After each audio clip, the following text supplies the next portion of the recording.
Next question. In today's terminologies and language teaching, which refers to the design used to carry out a particular language in the program?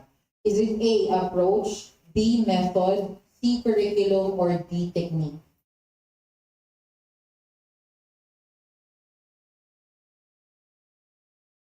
So in Richards and Rogers, we use the word design. But now, what is the more modern terminology for it? What's your answer?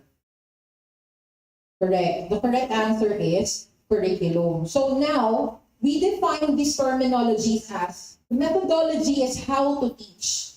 The approach is what is your belief?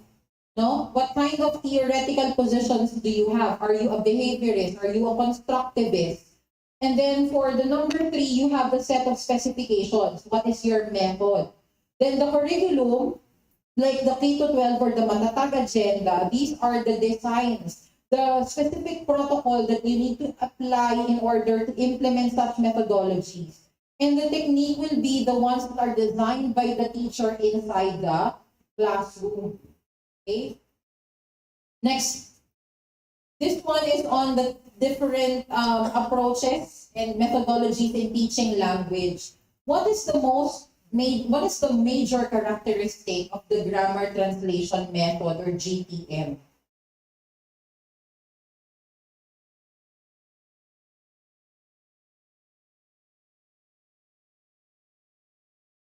What's your answer? I hope you're checking or marking your answers if they're wrong or right. Doing that. Sige. Okay, so in this question, what's your answer? Okay. Conversational. So ano ba yun? Ano ba yung grammar translation? So for example, nagturo ka ng... This is very popular, especially for Asian countries where they're not very good at English. So for example, so the answer is? The correct answer is letter A. Grammar translation method is the methodology in which you have the mother tongue, you start with the mother tongue, and you transition it to the second language or the target language. So that is the GTM. Furthermore, GTM is also about thinking that the language considers literary language superior to the ordinary language. The direct method, on the other hand, emphasizes the importance of language of ordinary communication. So, evaluation in GTM is written. Ibig sabihin, for example, sa Tagalog, sinabi mo na umupo ka. Paano siya i-evaluate? It will be evaluated through a test. How do you say umupo ka in English? A, ganito, B, ganito, C, ganito. So GTM also emphasizes explicit deductive method. Later on, we're going to talk about deductive and inductive methods, no? And GTM encourages grammar rule mobilization or memorization. So the direct method does not teach grammar, but the grammar translation method teaches grammar deductively. Okay? So now, we go to the next one. I want you to write your answers for these questions. Please, we're gonna take a few minutes. Please answer using, this is matching type, but basically it's still multiple choice. So using the 5 options, A to E, please answer the following. Go ahead.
What number are you now? I hope you're already on number 4.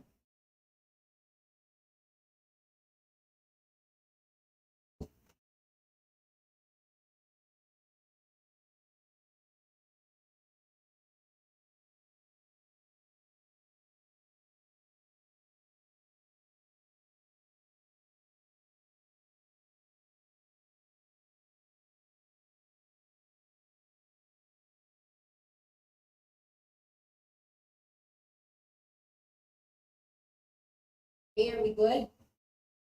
All right, so let's check your work. So these are the answers. Number 1. What do you mean by TL?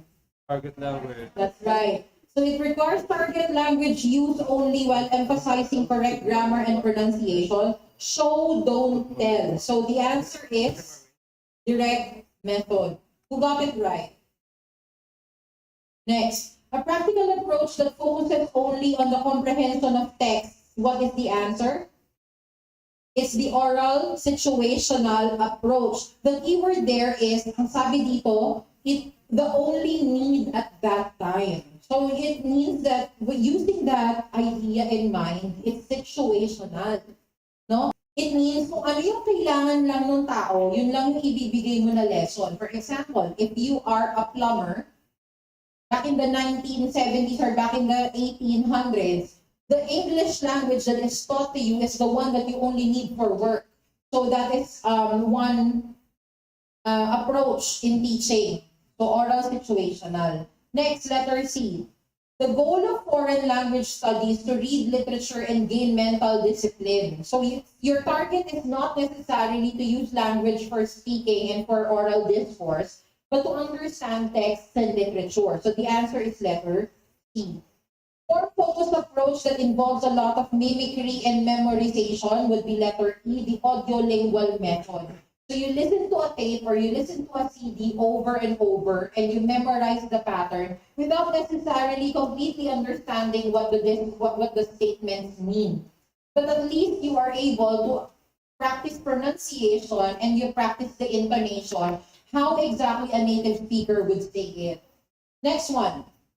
Language is learned in the TL-only classroom with an emphasis on learning vocabulary and grammar in context. So the answer once again is letter. Okay. So who among you got 5? 4. Good. 3, 2, 1. Kindly review the following methods. I think you've already discussed this in teaching English as a second language. These are items that usually come out in examination. Okay. Next. This time we have another set. We have the CLT, TTR, the TSW, the CLL, the NA, and the Suggestopedia. So please answer.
By now you should be at number 4.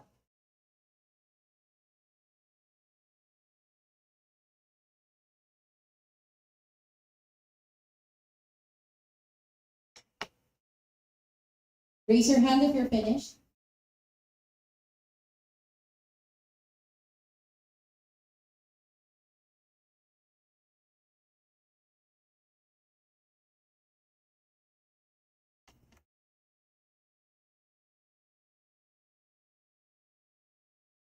Right. So let's check your work. So in number 1, the keyword is the teacher is quiet. So the answer is the silent way. Number 2, you create a relaxing environment so your learners sit in comfortable chairs, and then there's also light and music to help set the mood. So the answer is Suggestopedia. When they create circles, when they sing medleys, when there's light, and the idea that external factors may actually motivate them in language learning, that is Suggestopedia. Next, in learning the second language, you should follow the way that the L1 was learned. The idea is that the approach for learning, the natural acquisition method for learning L1 can also be applied in learning L2. That idea is the natural approach. The next one, with communicative competence in mind, one must use the language to be able to be good at it. So, ibig sabihin, there has to be a lot of practice, a lot of drills, a lot of exposure to conversations, a lot of practical activities. So the answer would be letter A. So realistic setting. Usually, ang ginagamit ngayon sa ating mga lessons in K-12 are more on communicative language teaching. Next, in number 5, in a safe environment, learners collaborate in learning the language. This is community language learning. This is a more modern and a more collaborative approach. And nowadays, a lot of schools are also encouraging and pushing for the use of CLL. Okay, another CLL is the content language learning. Meaning, usually, what happens is that yung mga text na ginagamit, they are science-related or mathematics-related. They are integrated with the use of multidisciplines in teaching the language. So that's another CLL that you might want to study. So you have communicative language teaching, total physical response, silent way, community language, natural approach, and suggestopedia. Okay, who got 5? Very good. 4. Good. 3, 2, 1. Okay, so ang dami natin, no? You have 6 and 6. So that's 12 approaches to teaching language. Next, the last step in the application of the situational language teaching is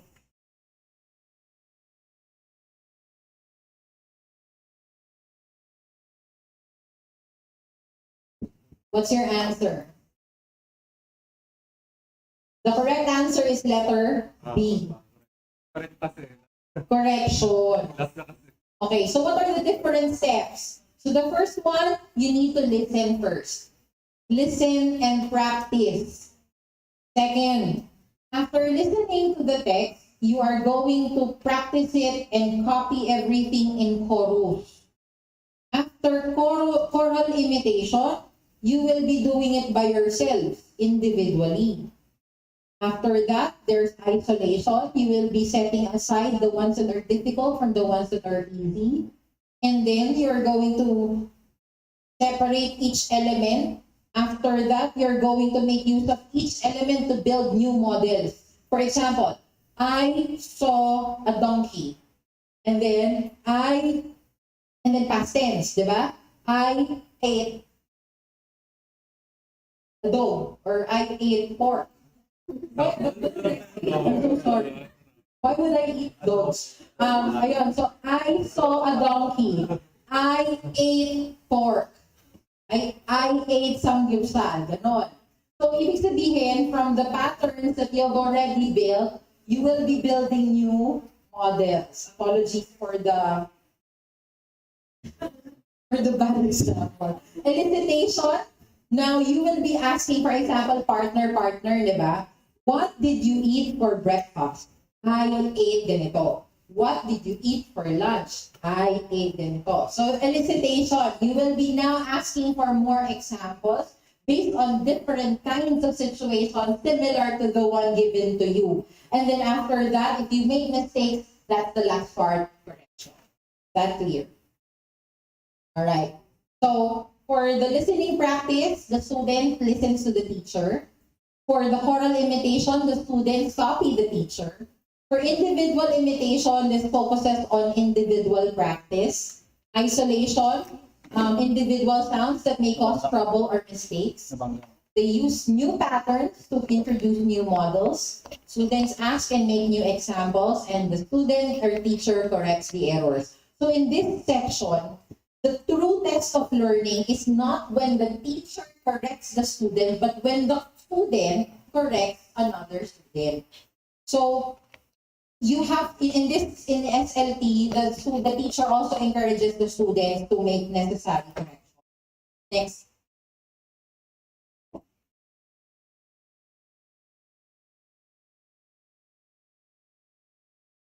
What's your answer?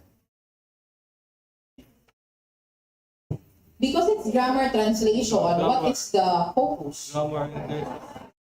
The grammar intricacies. Okay, next.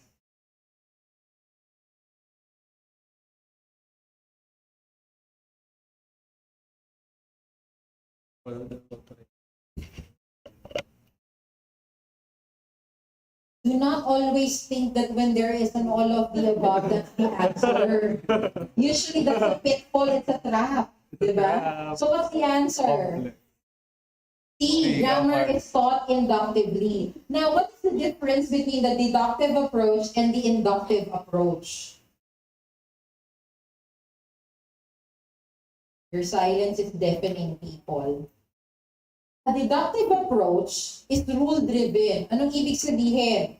You start by teaching the rule. For example, the noun is the name of a person, place, the thing, an animal, an event, an idea. Kanya. So, and then, can you give me an example of an animal? Go. Can you give me an example of a person? Anna. Can you give me an example of a place? Someone. Can you give me? So yun, you start with the rule. It's rule-driven. So ibig sabihin, wala kang masyadong knowledge na binibuild. Kasi yung knowledge, binigay na sa'yo. Okay? So it is followed by, we start with the rule and then it is followed by the example. The inductive approach is basically, it's not top-down, but it's bottom-up.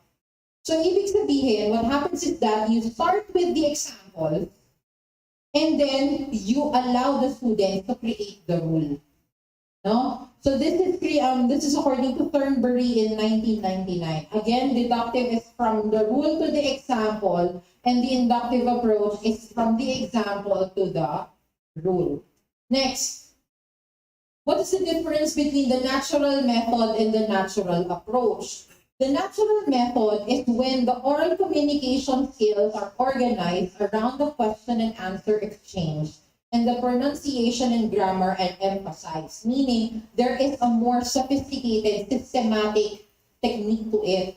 The natural approach siya. So, ibig sabihin, wala kang masyadong sistemang gagawin sa kanya. You let everything flow. There is no emphasis on, less emphasis on teacher monologue. There is no repetition. There is less focus on pronunciation. Basically, you're just conducting a natural conversation. So in the language classroom, what is the focus? When you are looking at grammar, it's natural method. When you're looking at accent and intonation, it's the natural method. But if you are focusing on comprehensibility and understandable language, then that's natural approach. Nowadays, we are pushing towards natural approach rather than the natural method because we do not want our students to be conscious of grammar and pronunciation and accent. However, sometimes we still have to do a blend of the natural method and the natural approach. Okay? Next. So, the direct method or the natural method, if you look at it, ang sabi dito, you have to look at the target language in class. So you have to use English all the time. It's very teacher-centered. And the words and phrases are used as a script for everyday life. No? So they should, in the direct method, the idea is that for you to be able to speak in English, you have to think in English, speak in English. Everything has to be in English. So EOP. No? But the natural approach is different because the natural approach is like, okay, sige, so what do you think about this idea? and then the person will start talking, and the teacher will just listen. So the person may say something in English combined with Filipino, combined with another language, and then the teacher will just keep on listening and agreeing and discussing with minimal emphasis on dapat naka-English ka, or malito, dapat ganito mo sinabi. So, direct method, you should avoid confusion. Direct method and the natural approach are not the same. That clear? Okay, next. Which is usually done when a teacher uses the audiolingual method in second language teaching?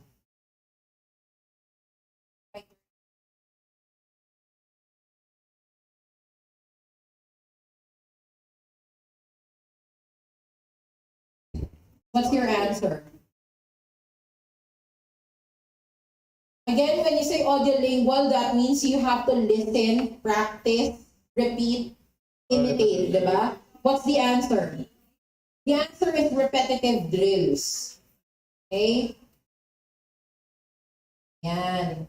So, here you have again, we've already talked about this earlier, so I'm not going to focus too much on this. Next, which designer method in teaching the language is affective-based? Affective-based. It's not competency-based, it's affective-based. Meaning you are going to look at the emotions, the behavior of the people who are coming together to create a discourse or communication with one another. What's your answer? Correct. The answer is community language learning. So, according to, so basically, the belief here is that for you to be able to properly and successfully conduct CLL, kailangan meron munang language, may grammar knowledge muna sila.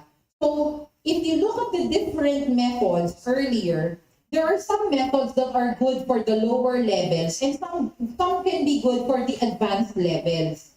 So, let's take a look back at these types of methods. For example, for grammar translation method, this is good for adult learners and also good for the students in the lower grades. The direct method can be used for teenagers and for adult learners. The audiolingual method is used by Blept for adult learners. Cognitive code learning is basically for for advanced learning. Community language learning is also more on adult learning. Suggestopedia is for children. The silent way can be used for both, for the aged and for the young. TPR is more popular for children because it allows them to, for example, stand, o tatayo, sit, opo, o clap your hands. So when they listen to instruction, they follow the procedures or they follow the actions. This is more appealing towards the young generation or for the young learners. The natural approach is also popular for the young students because they have more abilities to learn languages at an early age. The situational language teaching is for more on the adults, and the community CLP is more on teenagers and adults. Okay? Right, so now, yeah. Okay. Are you familiar with Stephen Krashen's monitor and filters? Language acquisition. Okay, so Stephen Krashen is one of the most popular names that you must remember because of his theories. One of his theories is monitor. Ang sabi nila, the older you get, the higher your monitor is. Ibig sabihin ng monitor. It means your consciousness to produce precise language. According to Stephen Krashen kasi ganito, yung current knowledge mo, he is the one who proposed that your knowledge, for you to be higher in proficiency, it needs to have a comprehensible input. So, ibig sabihin, pag nag-aral ka ng lengguwahe, kailangan, so by the end of the lesson, may madadagdag yun na +1. So, yung noun plus pronoun. Noun plus pronoun plus adjective. So, unti-unti, dumadami yung knowledge mo because of the comprehensible input. Another one, Today you learn that nouns are names of places, people, and things. Tomorrow you will learn that nouns are divided into two, proper and common nouns.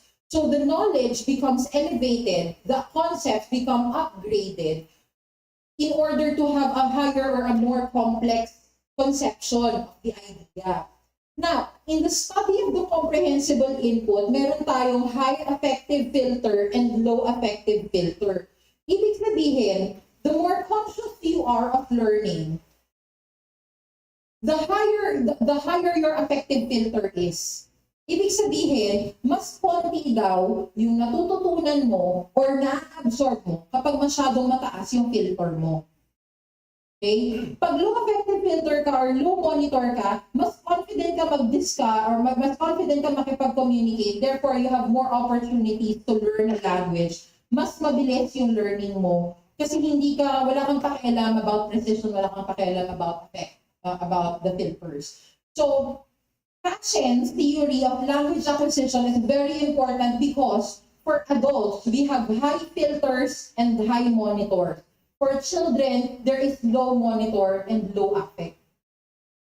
You have to remember those concepts. Huh? Okay.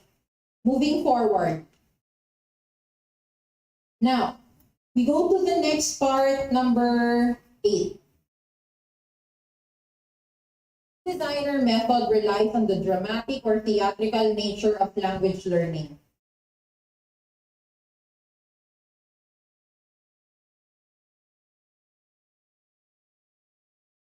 What's your answer? The correct answer is theatrical. Theatrical nature. The correct answer is letter B. The total physical response. So ladies and gentlemen, the TPR is created by James Asher. It is a language teaching method that is built on the concept of using speech and action together. So they would play some music, the students would be following the instruction of the teacher, and they would be using actions together with instructions in order to learn a certain language. So yun, kaya tinawag na theatrical. Next, what could be the downside of using the natural approach in teaching language?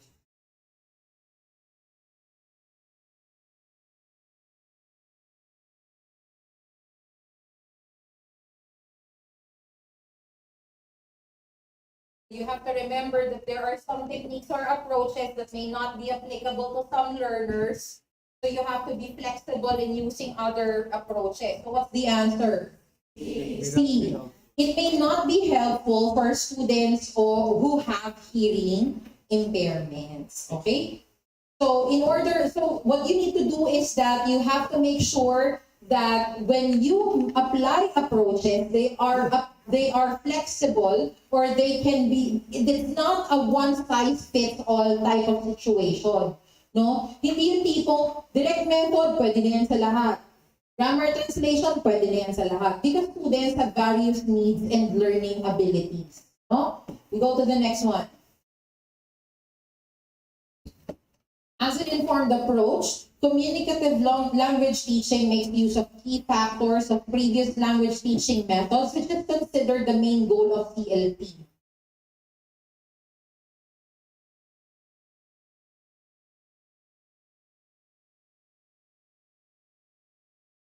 Remember, it's a trap. So what's your answer? The answer is all of the above. Ayan. So what is the CLT, ladies and gentlemen? The communicative language approach, or the communicative language teaching, is practical approach to language. It is functional, and grammar can be analyzed so that when it is already analyzed, it can be used to produce something. No? So all of the students' native languages are avoided. As much as possible, communication has to be in the target language. All competencies are practiced. Different learning styles are addressed. and the students are the center. So the teacher is not the center of the learning. Hindi siya fountainhead of knowledge. It is more student-oriented rather than teacher-oriented. And the CLT also goes now, it broadens into task-based learning. Ibig sabihin, for a student to learn the language, they need to perform certain tasks that are real life based. So, for example, create, o kunwari, ang gusto mo ay matuto sila na mag-aral ng, the language lesson is how to use would and could. What specific situation can the teacher use in order to teach would and could? In communicative language teaching, you will be creating tasks. So the task here is ordering in a restaurant. So in ordering in a restaurant, sasabihin nila, what would you like? I would like a glass of water. I would like a glass of wine. So the students would be creating models, practice of ordering in a restaurant. May menu talaga, may mga estudyanteng umu-order, may estudyanteng kumukuha ng order, may nagluluto, may mag-o-offer ng pagkain. So that is communicative language teaching. It's based on real life scenarios that they can use when they go out of the classroom. So that's CLT and TBL. Next, ito na, literature na tayo. What is the recurring motif of literary text during the Romantic movement in England?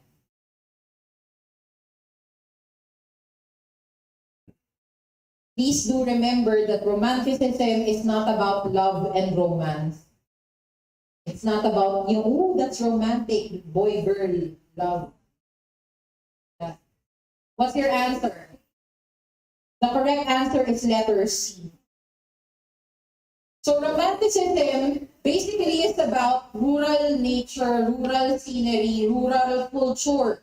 It focuses on individuality. It focuses on spirituality. It focuses on the idealization of women and the personification and pathetic fallacy.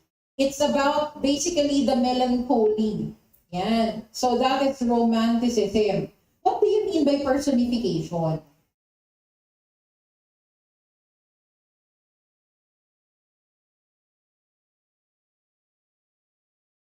Okay, so when you see personification, here's an example. The ocean crashed angrily during the storm. What's the example of personification there? The word angrily. Because you are attributing a human emotion to the way that the waves crashed against the seawall during the storm. Anthropomorphism. What is that? It is the quality of giving human characteristics to inanimate objects. So for example, Winnie the Pooh asked Rabbit how many carrots he grew this year. And they are both, they're both stuffed animals, di ba? So when you're giving life to inanimate objects, that is the quality within personification, which is anthropomorphism. What is pathetic fallacy? So pathetic fallacy is also a literary device in which human-like qualities or emotions are given to inanimate objects in nature. For example, angry clouds, cruel winds, sad flowers, confused stars. The pattern is similar to personification, but you would notice that the adjective is human-like and is given to an inanimate object. Hindi katulad dun sa isa, sa anthropomorphism, you're giving human actions. Sa pathetic fallacy, it's a description. Anthropomorphism, giving human actions. Is that clear? But these are both techniques that are used under personification. Okay, now, please study the English literary period. You would notice that the English literary period, the one in England, Great Britain, United Kingdom, it's different from the timeline of American literary period. So let's take a look. In the first one, you have Old English. Ayan. So the Old English, the medieval times, ano to mga nandito? What are the canonical works here? True. Ano yun nandito? Beowulf. Ano pa? And then you have the Renaissance. Then you have the Elizabethan period, the neoclassical, the romantic, the Victorian, Edwardian, modernism, and postmodernism. On the other hand, in America, you have the Puritan. Kailan nag-start to? Di ba you have the Native Americans, tapos nag-start yung Pilgrims. So ito na, yun na yung Puritan period. And then you have the Enlightenment. It turns out they were enlightened at a much later time compared to the English, no? And then you have the American Romantics. Then you have the Realism, Modernism, Harlem Renaissance, which is Black literature basically, and postmodernism. So we will be dealing with these things one by one. Let's start with the Old English period. Ito yung mga tatandaan nyo na pag nakita nyo itong title na to, ibig sabihin Old English siya or Modern English siya or ganyan. So in the Old English, you have Bede the Venerable, which is the English monk historian. For Renaissance, you have Shakespeare, Hamlet, Geoffrey Chaucer, Nicholas Machiavelli, Miguel Cervantes. Sino si Miguel Cervantes? Don Quixote. Doesn't ring any bell?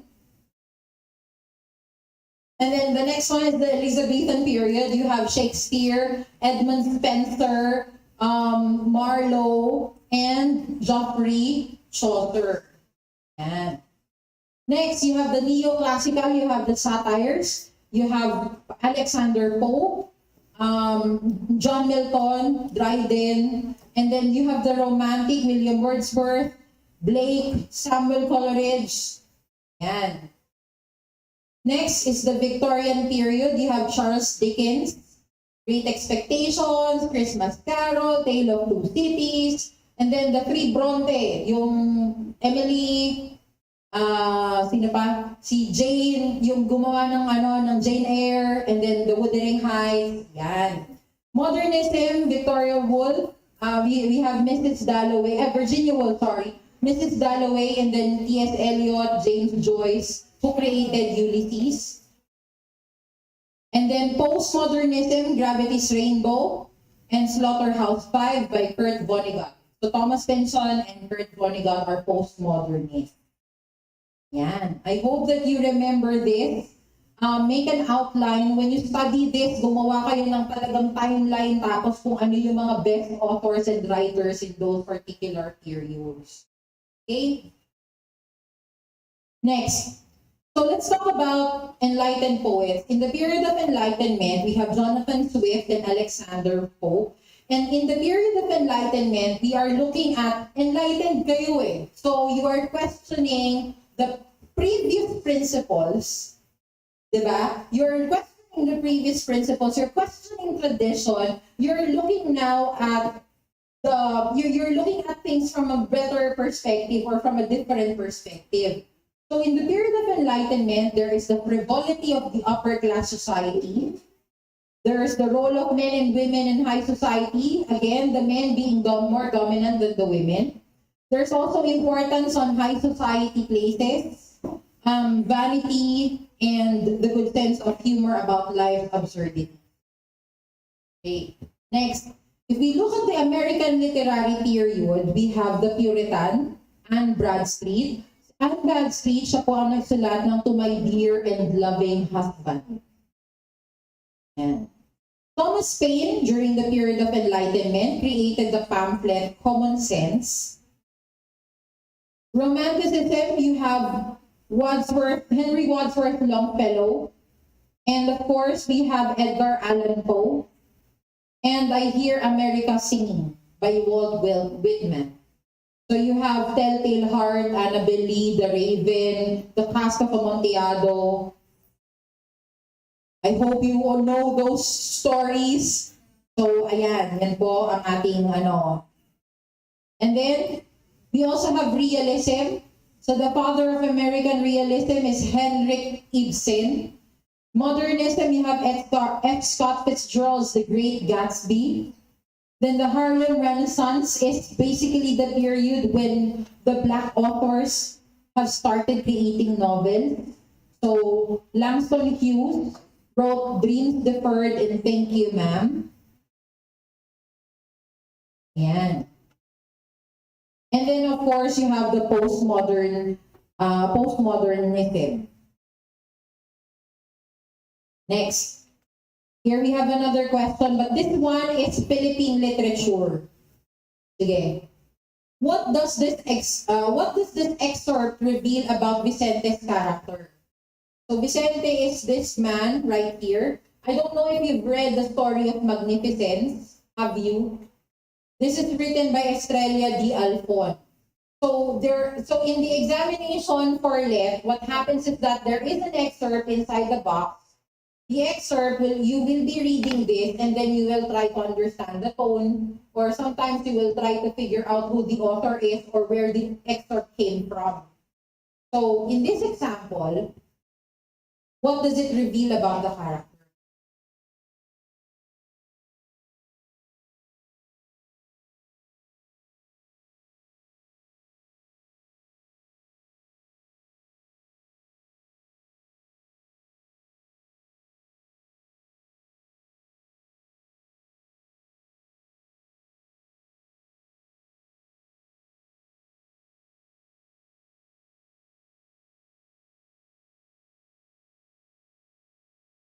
What's your answer? The answer is letter D, malicious. So let me tell you about the story of Magnificence. Magnificence is a story written by a Cebuano writer, Estrella Alfon. So who are the characters in the story? The main character is the girl. The girl is not given a name. She's 7 years old. Oscar is the girl's older brother, 8 years old. Vicente is a young bus conductor who offered to tutor Oscar and the little girl. And the mother is the mother of the 2 kids, and she does not have a name. The father is, of course, the father of the 2 kids, who doesn't also have a name. Now, Vicente, in that story, is a young man who works as a bus conductor during the day, who offers to help a young girl and her brother with their math and English assignments. On evenings, he would go to their house, and over a huge study table, he would help them solve fractions and mull over language phrases. He would sometimes bring pencils that are very popular during in their sibling school. However, meron palang dark motive itong si Vicente. One evening, during a tutoring lesson, Vicente tricked the boy to leave the room. And when the boy left the room, he proceeded to molest the girl. The mother caught him performing the deed. Heard by what she saw, the mother slapped Vicente a good number of times and drove him out of the house. The story ended with the mother tucking her daughter in her bed. So that's the story of Magnificence by Estrella Alfon. Okay? Let's go to the next one. You would also see that there are some people who are very popular some popular writers, female writers, aside from Estrella Alfon. You have Ofelia de Malanta, who is popular for love poems. Angela Manalang Gloria, a significant person in poetry. And Leona Florentino is the mother of Philippine women's literature. To be more specific, Ofelia de Malanta is popular for her collection of poems called Montage, which won the Palanca Awards in 1974 and the Iowa State University Poetry Award in 1969. Angela Manalang Gloria is also popular in early poetry in the Philippines, with her work, a collection of poems entitled Revolt from Hymen and poems in 1934. Aside from that, we also have Leona Florentino, the mother of Philippine women's literature, who created the works A Mi Madre, To My Mother, Si Lisa Dako Iti Kadekelan, which is To My Beloved Hometown, and La Fiesta de Tayo, which language is this? Do you know? This is Kapampangan. So she is a Kapampangan writer. Oh? Okay. Now, let's go to the next one. We go to William Blake. Please read and answer.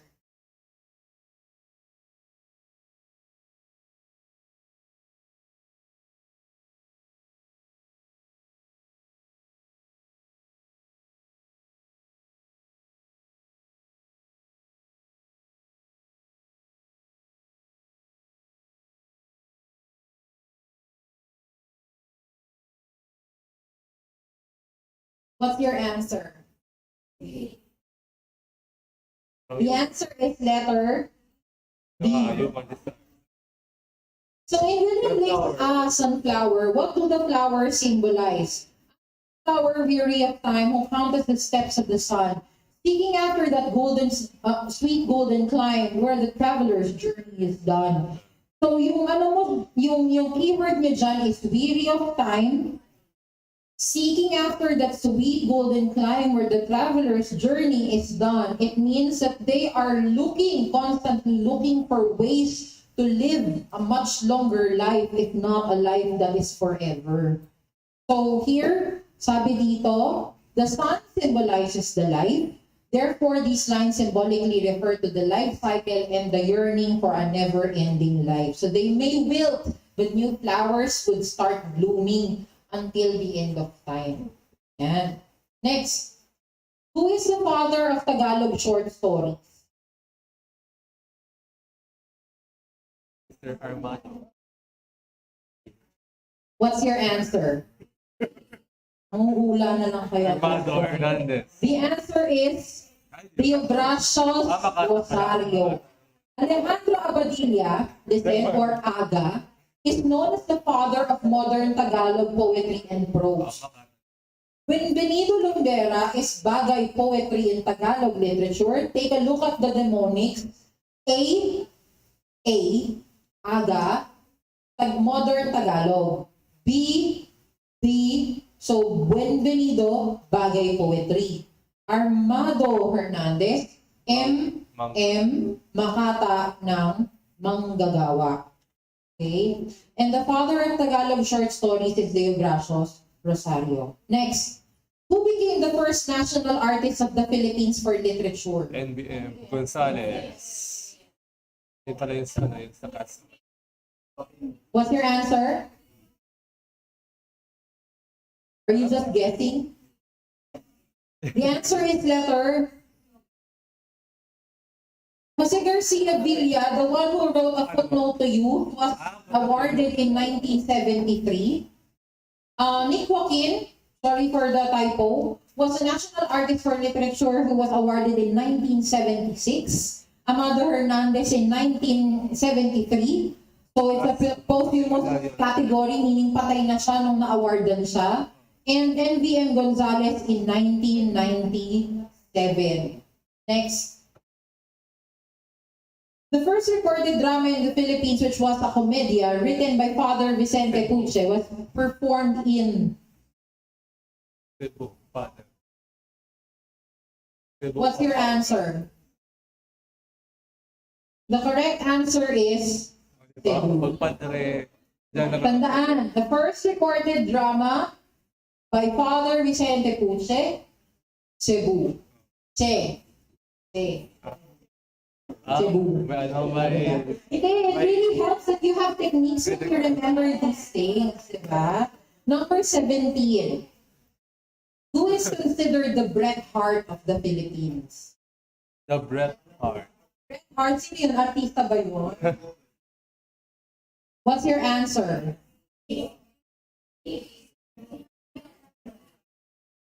At this point, you're just guessing and winging it. The answer is letter B. It's Manuel Argilia. So, who is Bret Hart?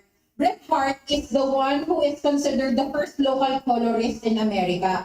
Basically, Bret Hart and Mark Twain are colorists. Ibig sabihin, hindi ibig sabihin ng colorist, ibig sabihin you are supporting black literature. No. Colorist is about rural pictures of the countryside, ganyan. So Mark Twain is known for what work?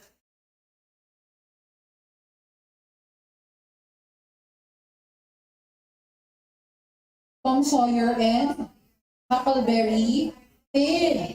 So, yung ibig sabihin, Manuel Argilla is known as the Bret Hart or the Mark Twain of the Philippines because he is also creating artworks or, literary works in the countryside. Particularly saan? Taga saan si Manuel Argilla? Argilla. Mga Argilla. Taga La Union. So, ano yung famous work ni Manuel Argilla? Ha? Nagluluka na lang ba tayo? So, Manuel Argilla, ladies and gentlemen, is the writer of How My Brother Leon Brought Home a Wife. Nabasa niyo na ba? Hindi pwedeng hindi niyo mabasa yun, ha? Walang BSE English na hindi nakakabasa ng How My Brother Leon Brought Home a Wife. Next. So, Jose Garcia Villa is also known for his pen name, The Leon. He's a comma poet. Isa sa mga famous work ni Jose Garcia Villa is The Emperor's New Sonnet. Alam niyo ba yung Emperor's New Sonnet? Emperor's New Sonnet. Tapos blanco. Ay, blanco na lang. Blanco siya. Bakit? Kasi it's patterned after the Emperor's New Clothes. Kasi yung kwento ng Emperor's New Clothes, di ba akala niya, he was strutting kasi akala niya meron siyang bagong damit. Pero sinabi ng designer niya na, oh, bago to, it's invisible, but it's really popular. So it turns out, he didn't realize that he was actually strutting off the crowd naked. So similar to Jose Garcia Villa's The Emperor's New Sonnet, it's also blank as a reference to the Emperor's New Clothes. Manuel Argilla, How My Brother Leon Brought Home a Wife, and Morning in Nagragkan. Francisco Balagtas is considered the Prinsipe ng Manunulang Pilipino, and Nick Joaquin is the Quijano de Manila, also known as Quijano de Manila, who created Manila My Manila and The Woman Who Had Two Needles. Next. Harriet Beecher Stowe created Uncle Tom's Cabin, which also inspired which famous literary masterpiece?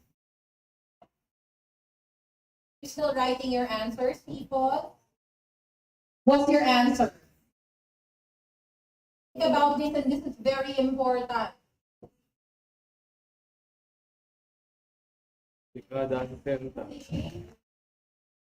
The correct answer is letter B. It's Noli Me Tangere. Harriet Beecher Stowe is actually a very old piece. It's much older than Noli Me Tangere. And it was about slavery and about basically going against the government and discrimination. So Uncle Tom's Cabin is an inspiration to Noli Me Tangere, as it is a satirical and a fictional novel which satires over the friars during the Spanish colonization period. Okay? Dekada 70 was written by Luwalhati Bautista during the Marcos regime to focus on how empowered the women are. And Filibusterismo is about the three martyrs. This is also about the political clash against the Spanish government. America is in the Heart is Carlos Bulosan's autobiography. Okay. Next. What is the oldest English extant newspaper in the Philippines? Just because it sounds Spanish doesn't mean it's the oldest. Manila Times. Manila. Alright, what's your answer? Manila. The correct answer is letter A. The Manila Times. Manila Times was created in 1898 when an Englishman decided to publish the Manila Times. Manila Bulletin was created in the 1900s as the first newspaper company in the Philippines to go public. The Philippine Daily Inquirer was created in 1985 as the Philippines newspaper of record, and El Lilipotiense was the first campus paper in UST in 1890. So when you say extant newspaper in the Philippines, it's the more public version, which means that El Lilipotiense cannot be an answer because it's just a campus paper. Okay? Next. When the bill was introduced, in the Philippines during which literary period?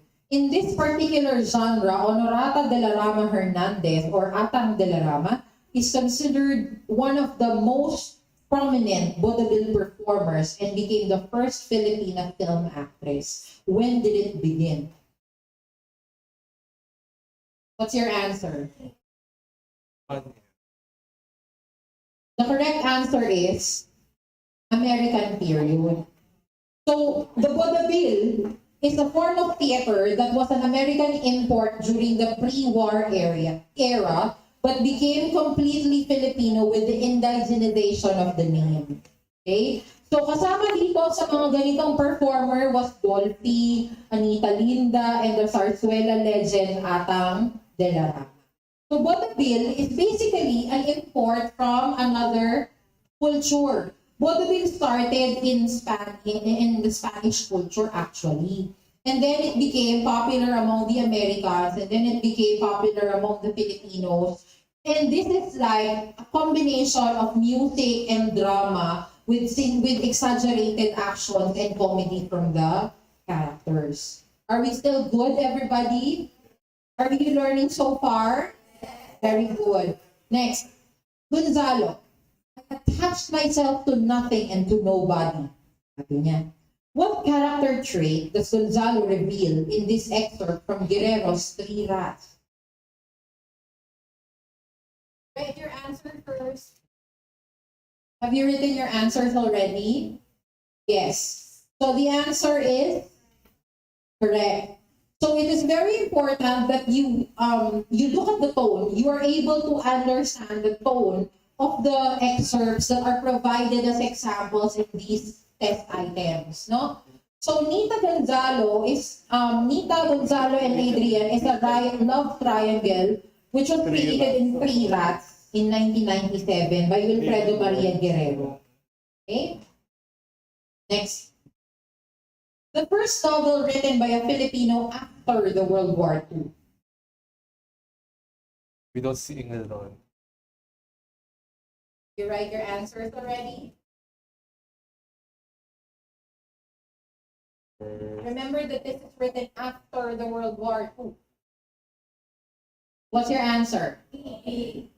So Without Seeing the Dawn was created and written by Stephen Haveliana.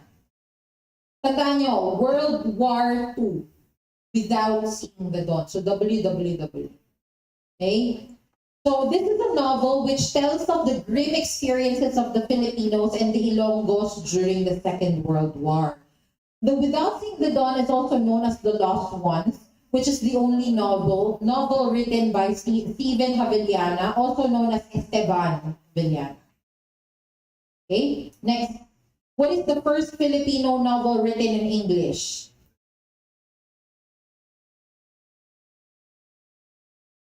Sana naman nabasa nyo na itong mga to. It's Star lang. This Star Boss. It's Star, Wala this pa Star. like the love eh.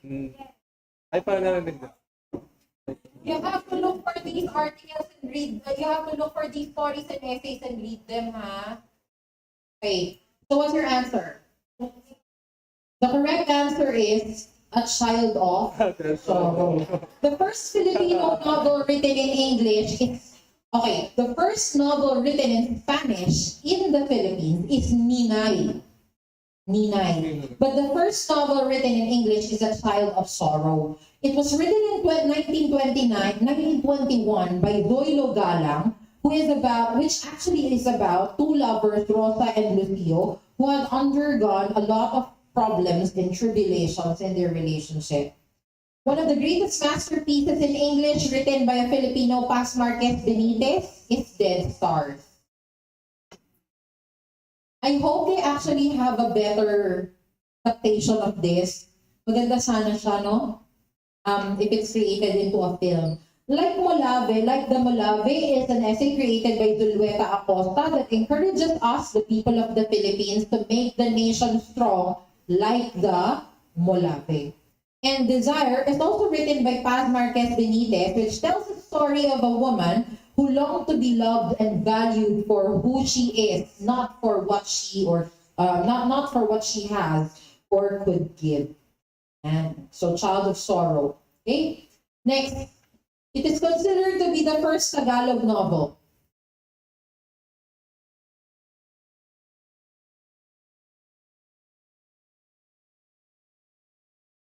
What's your answer?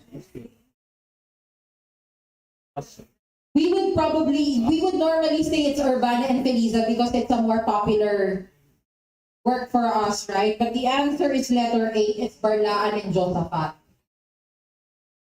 Okay, so Urbana and Felisa was created in 1864 by Father Modesto de Castro, and Barlaan and Josaphat was actually created by Father Antonio de Bora in 1712.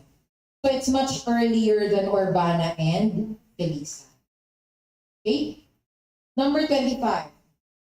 In which type of novel are real people represented in the guise of fictional characters?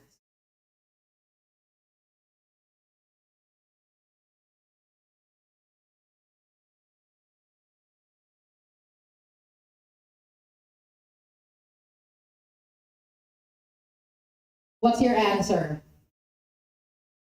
Huh? Have you ever heard of these words? Never? Okay, so let me explain these words to all of you. Let's start with, the answer is letter C, Majorship. Okay, so real people represented in the guise of fictional characters. Now, let's start with the picaresque novel. A picaresque novel is about the adventures of a roguish but an appealing hero. What is an example of a roguish but appealing hero to all of you?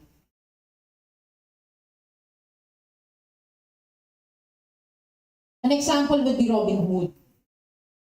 Okay? Epistolary is basically a work which is written as a series of letters. Okay, so if there are correspondence of letters back and forth, that is an epistolary. Romanchef is Don Quixote de la Mancha. In Don Quixote de la Mancha, this person is fictional, but it's based off a real character.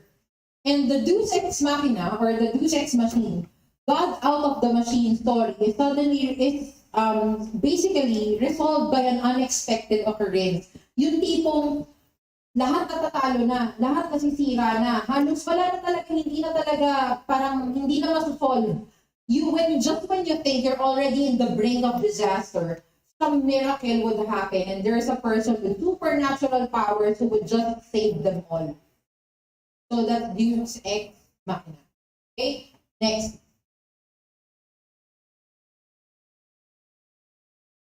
If a critic views the story of Alice in Wonderland as a work of many sexual symbolism, what criticism is used?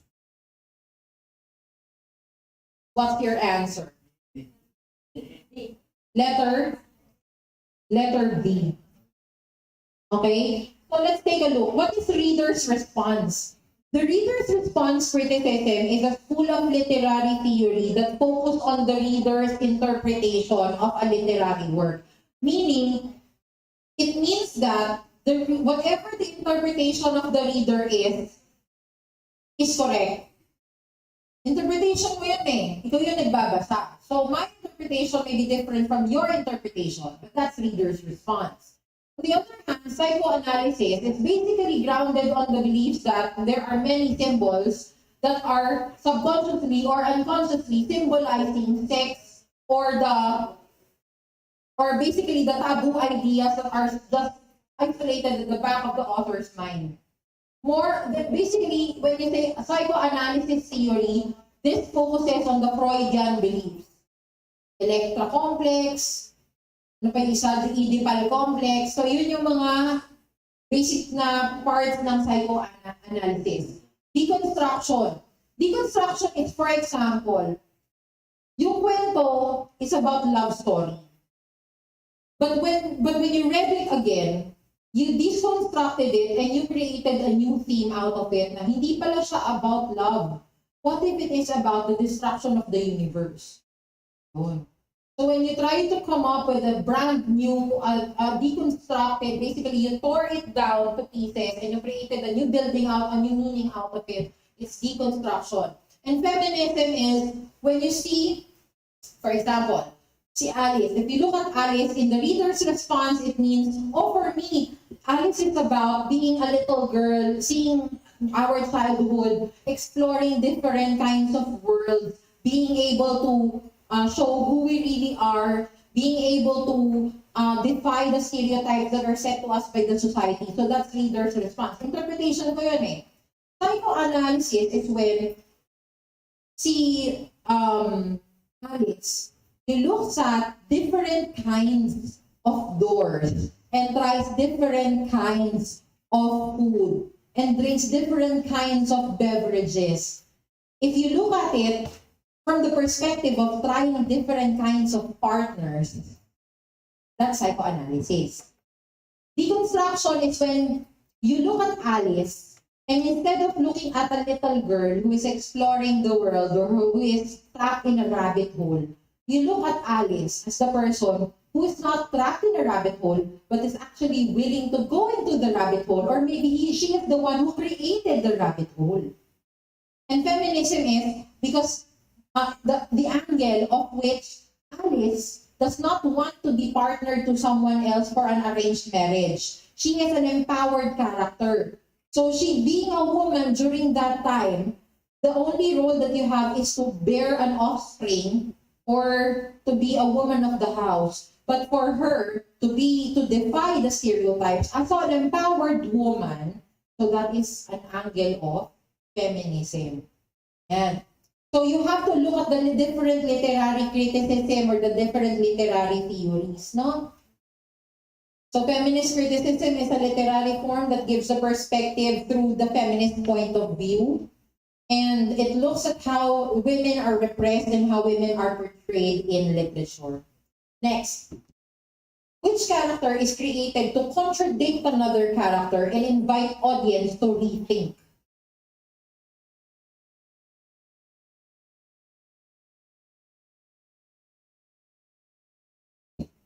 What's your answer?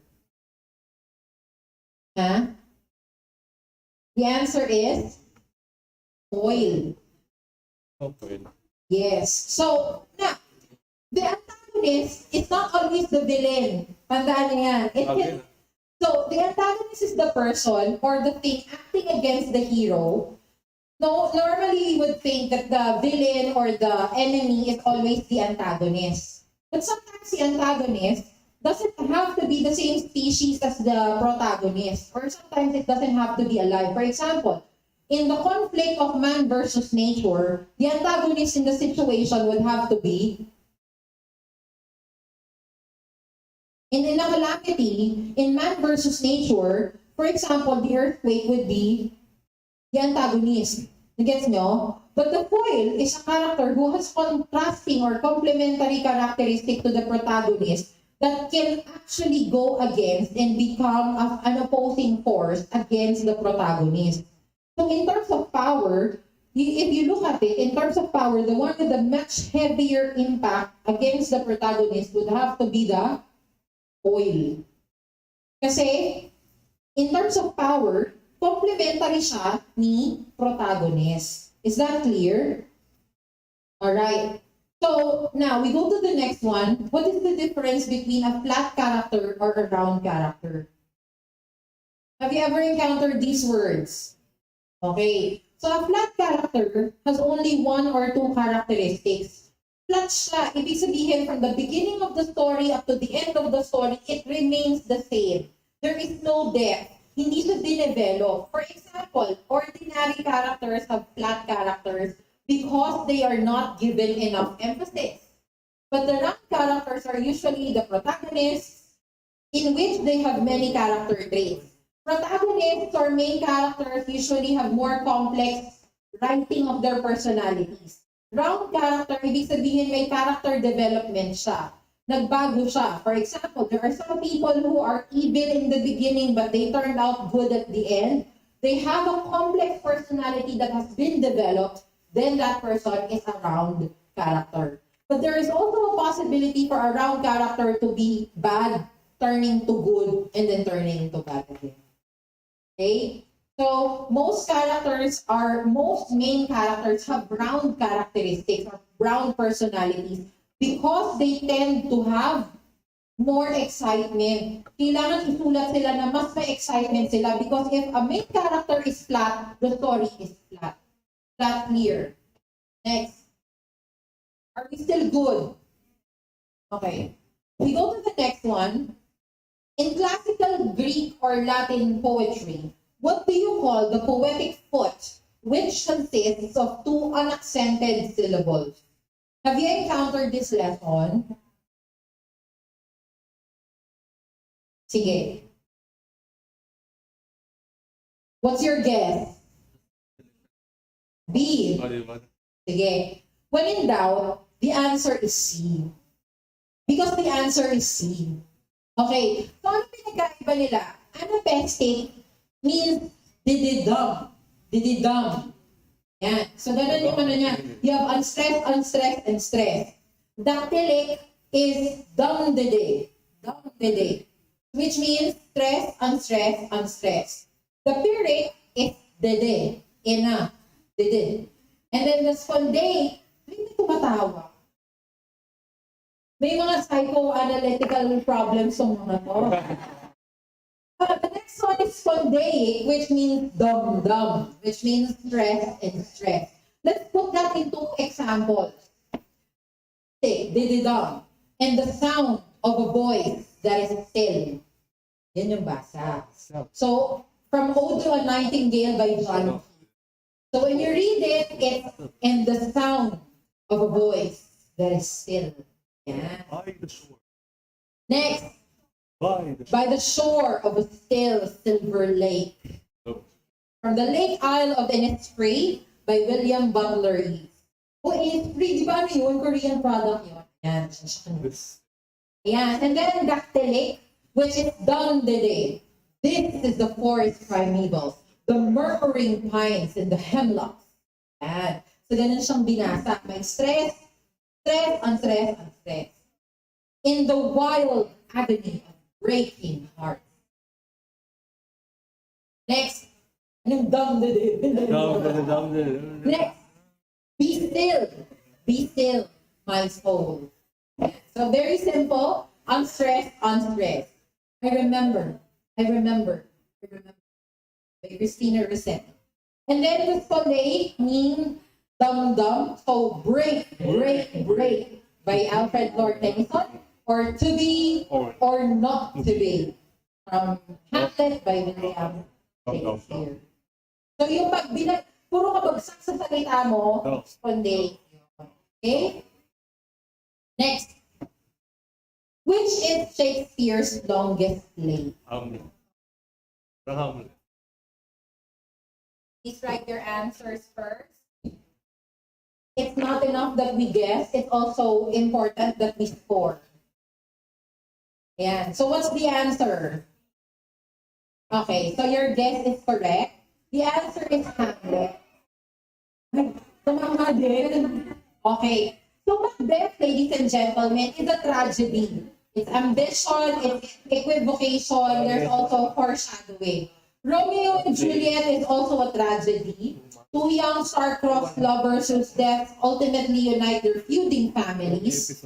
And letter C, Julius Caesar, with the characters Cleopatra, Mark Antony, and Marcus Brutus, is also a tragedy.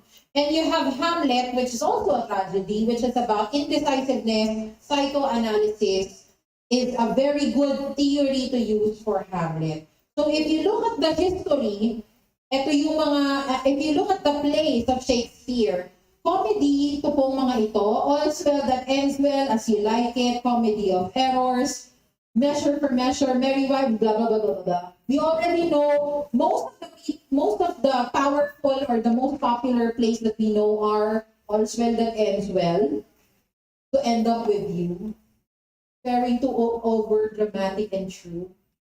Hindi nila get a reference. Okay. As you like it, Midsummer Night's Dream, The Merchant of Venice, and Two Gentlemen of Verona are the most popular works under the category. As you can see, he also created a lot of historical plays, and he also created a lot of tragedies, such as Antony and Cleopatra, Hamlet, Caesar, King Lear, Macbeth, Romeo and Juliet, Those are the Othello, those are the most popular works. Okay, next. Have you read the poem written by Rudyard Kipling? If. Okay. So please answer this.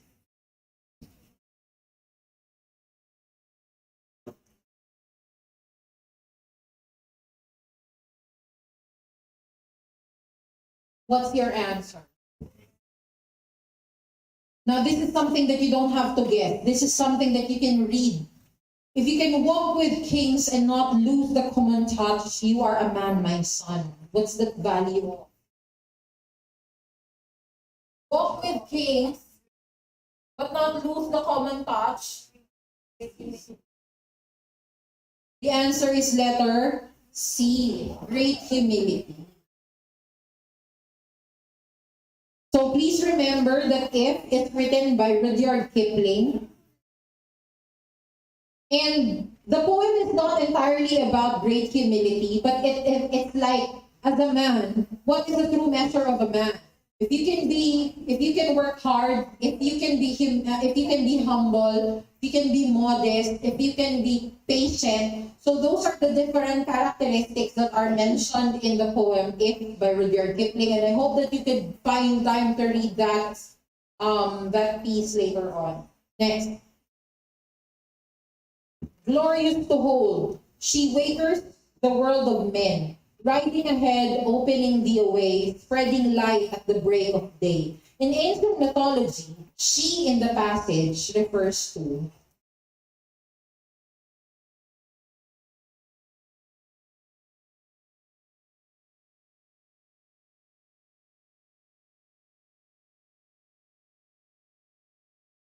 glorious to hold, she wakers the world of men, riding ahead, opening the way, spreading light at the break of day. In ancient mythology, what does she refer to? Correct. The answer is B, dawn. So if you look at that, the key word is spreading light at the break of day. And if you look at the options, A, Kali is the Hindu's goddess of death. Varuna is the king of Hindu's gods. And usually the sun is used with the characterization of a man, diba? But in this mythology, we're looking at she wakes the world of men. And what wakes the world of men? It's the morning, right? So the answer is dawn. Okay, next. All of the following are reasons for Lope K. Santos being considered the father of Tagalog grammar, except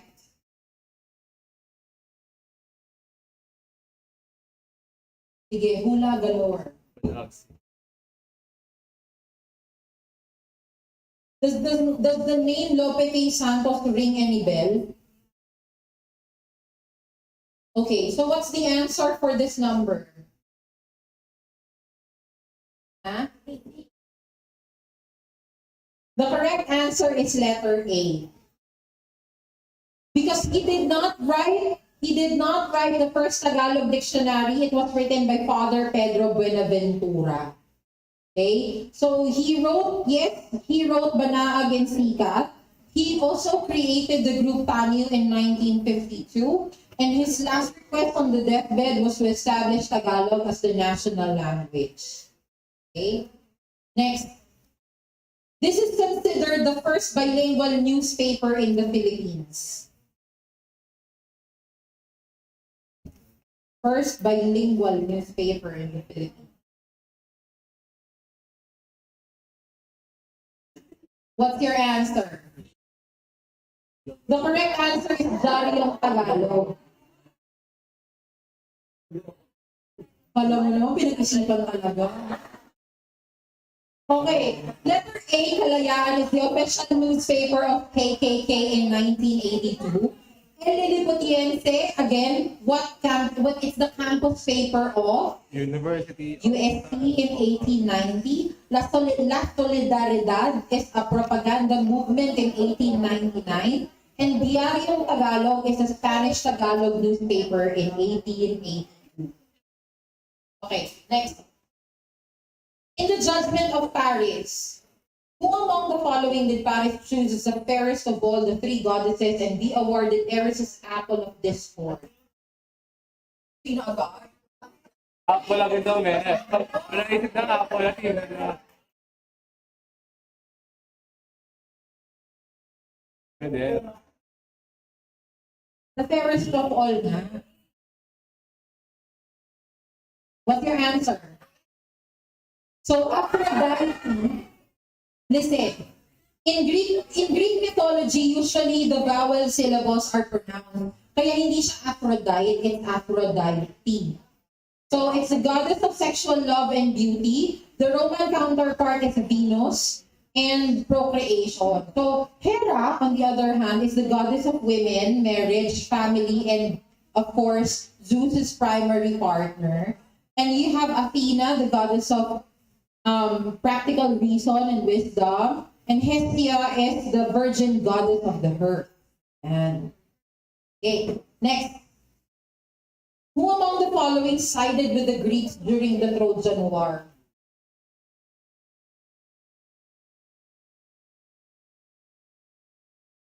Remember that when they fought during the Trojan War, it was witty, it was cunning, it was deceitful. So who sided with them? It was Athena. Because, as considered, she was the goddess of war, handicraft, and practical reason. Apollo is considered as the god of music, poetry, art, and prophecy. Aphrodite is for sexual love and beauty. And Poseidon is the god of the sea, storms, earthquakes, and horses. It's impossible for Poseidon to be the one part siding with them kasi it was a land battle, di ba? Naalala niyo ba yung story of the Trojan horse? And next. The following options correctly describe Hades except Matias God. Wala namang God. Lahat naman God na mayayak. okay. Except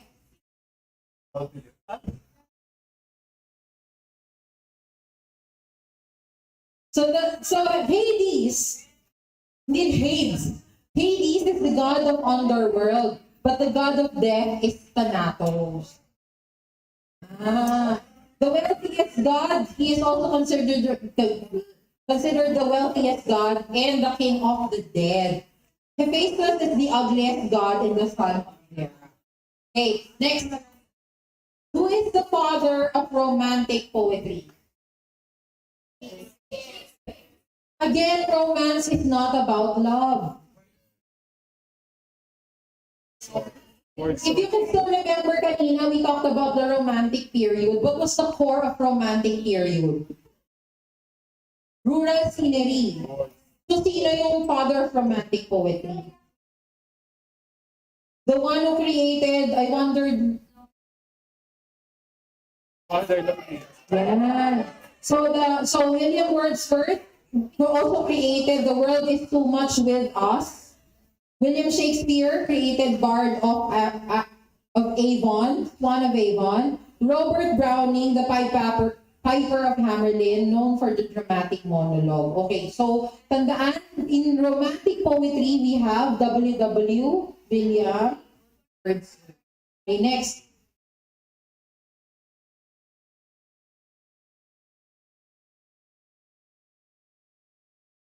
Generally and symbolically, what does the sea represent in literature?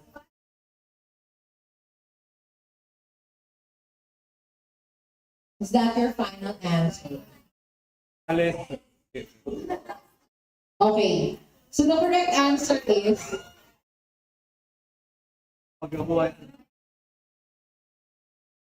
you have to remember that in the earliest forms of literature, the sea is always a part of the themes and the venues because it is a part of voyage, it's a part of the creation of life, diba? So water is considered an important component of literature in the past. The sea, with its daunting width and depth, stands for life itself.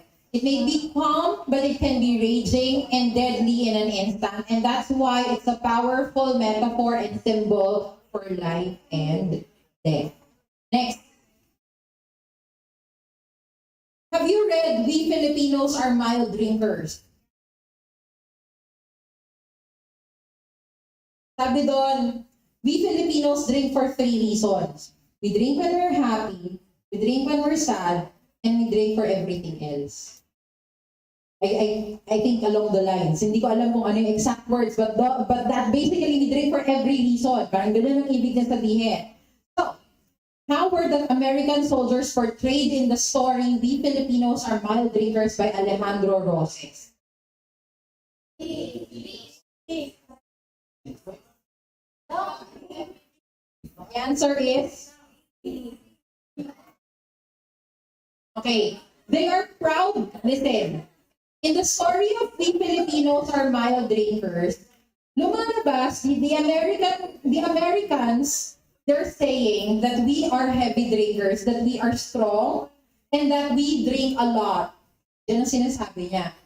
But when the American drinker was offered a lambanog, in an instant, the guy passed out. So, ibig sabihin, it appears in the story that they appear proud and heavy drinkers, but they're nothing compared to our lambanog. You understand? So, yun yung kwento ni Alejandro Roses. Okay, next.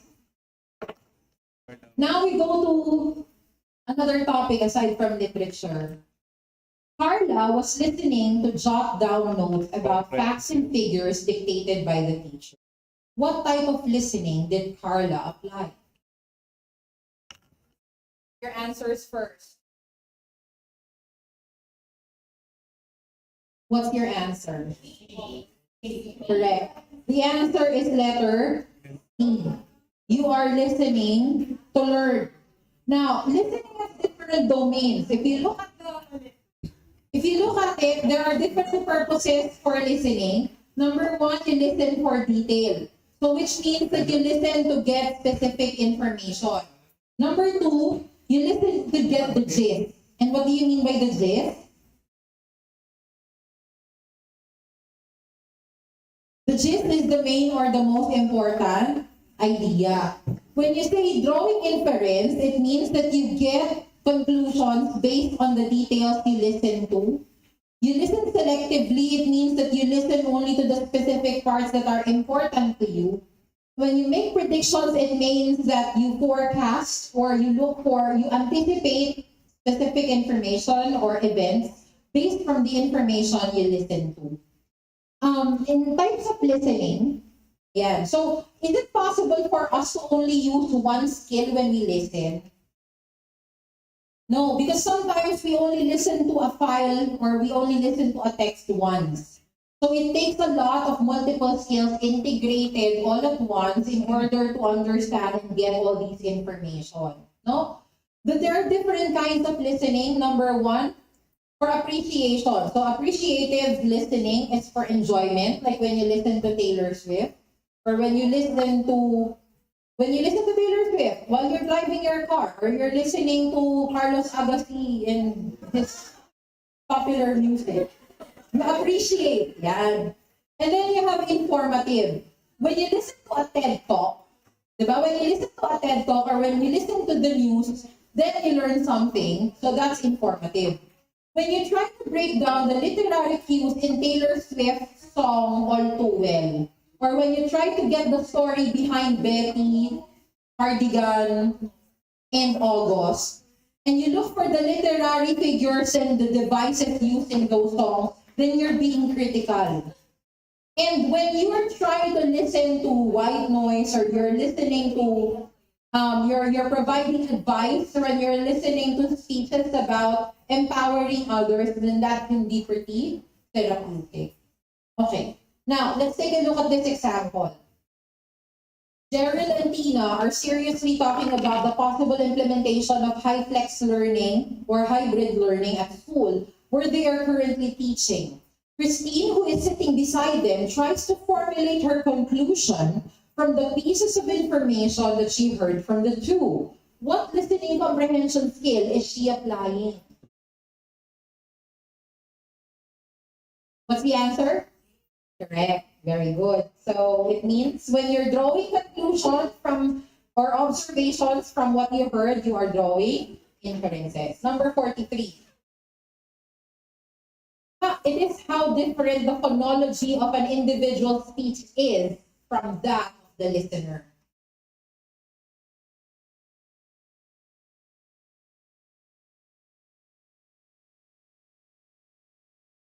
Phonology. Phonology.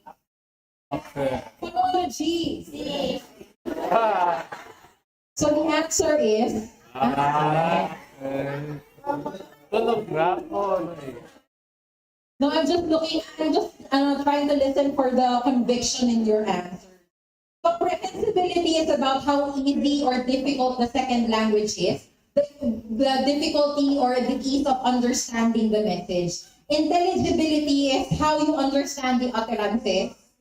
Pronunciation is how each word or the sound is produced or spoken. And the accent is the phonology, the way that the sound goes, the harmony of the message, the way that it's toned, so accent when it comes to phonology. Next, this happens when the speaker unconsciously uses some linguistic aspects of his native language to the target he is learning.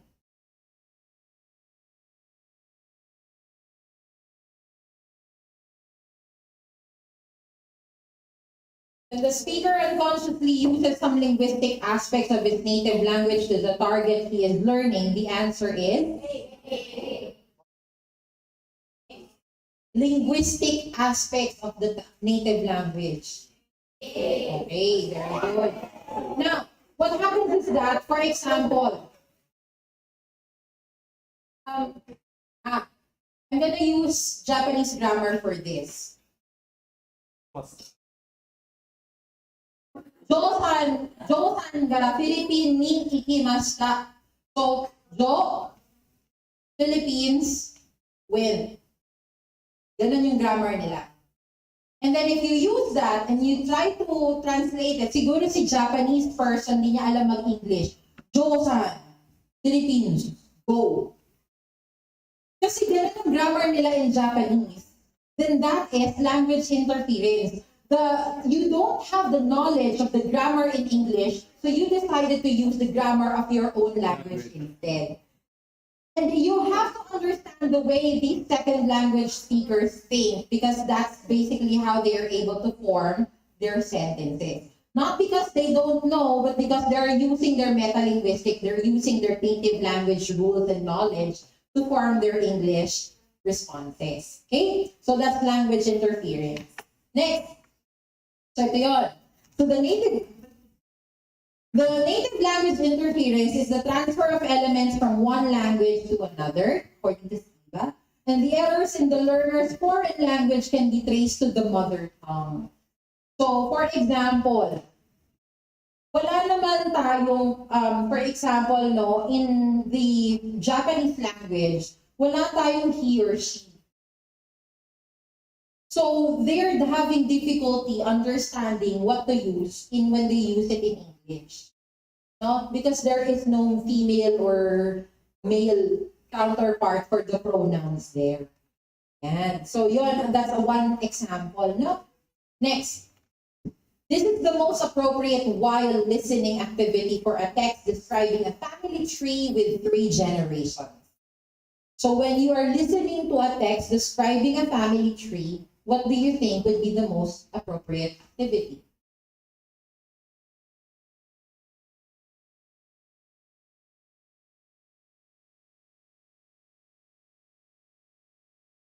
What's your answer? Correct. The correct answer is letter B, writing down names. So listening attentively is not an activity. It can be done while you're listening, but it's not necessarily an activity in itself. It's an inherent skill. Marginal listening means that you are listening selectively. So meaning, kapag hindi ka interesado, hindi mo siya maintindihan completely. But completing a family tree can be done post-listening. When you've already written down the names, that's how you will be able to complete a family tree. That's why the most appropriate is writing down names. Next. One of the categories of listening strategies is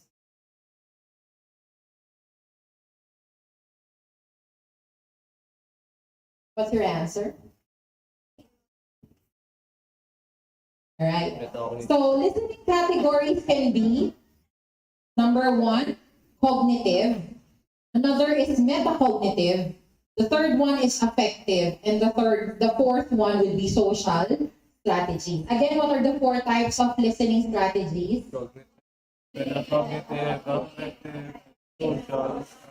So you can use the mnemonic CAMS for it. So CAMS, cognitive, affective, meta, and social. Okay? Next. Number 47. When students judge the missing information heard, what type of listening is she utilizing?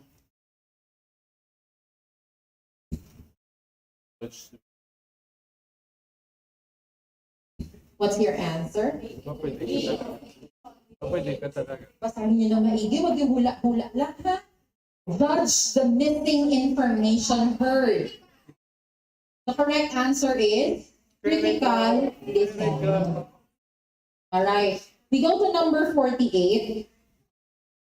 It is a sign that elicits the response of the recipient. In communication, this is in purposive communication. What's the answer?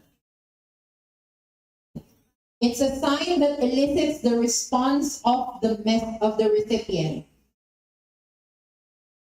The correct answer is letter C, message. The context is where communication takes place. Diba? It's the situation that requires the communication.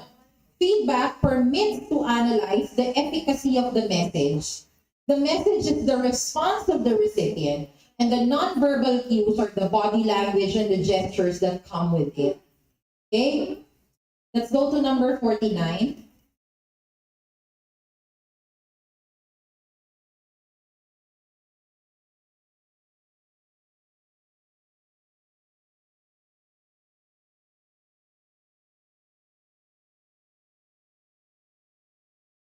What do you think is the most different among the four options? All are goals of teaching reading except the correct answer is letter D. Bakit? What are your goals when you're teaching reading? Number one, you want to activate schema. So you want to activate prior knowledge. No? You understand the context and the organization of the text, so that's correct. That's a goal. Next, vocabulary development. So application, diba? Being able to add something to your word bank, that's a goal. Being able to understand your text, being able to understand the message, that's comprehension. Inferential reading is a skill. It's a type of reading comprehension that means read between the lines. It's not necessarily a goal, rather a skill that you will learn while you understand. That clear? Next. Teacher Mel aims to receive responses from her students where they are able to sequence, rank, and categorize items. What one-way listening task should she employ?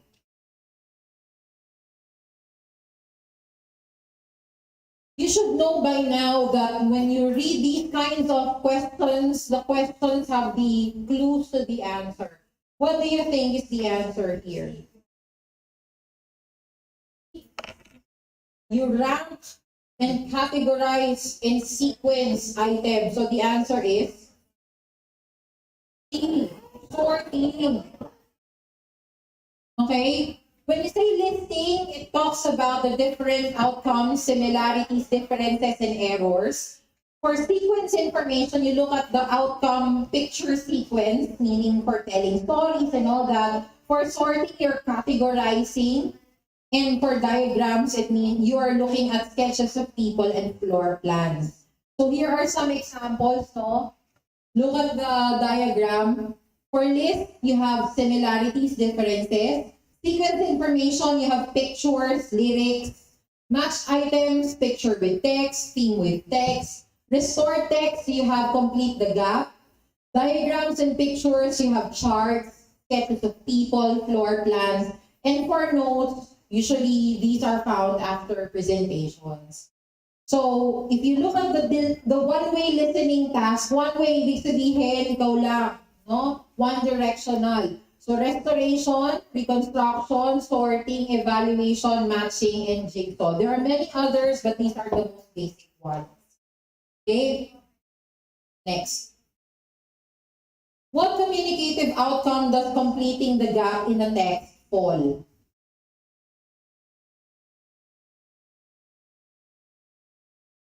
From the table that you saw earlier, where does completing the gap in a text fall?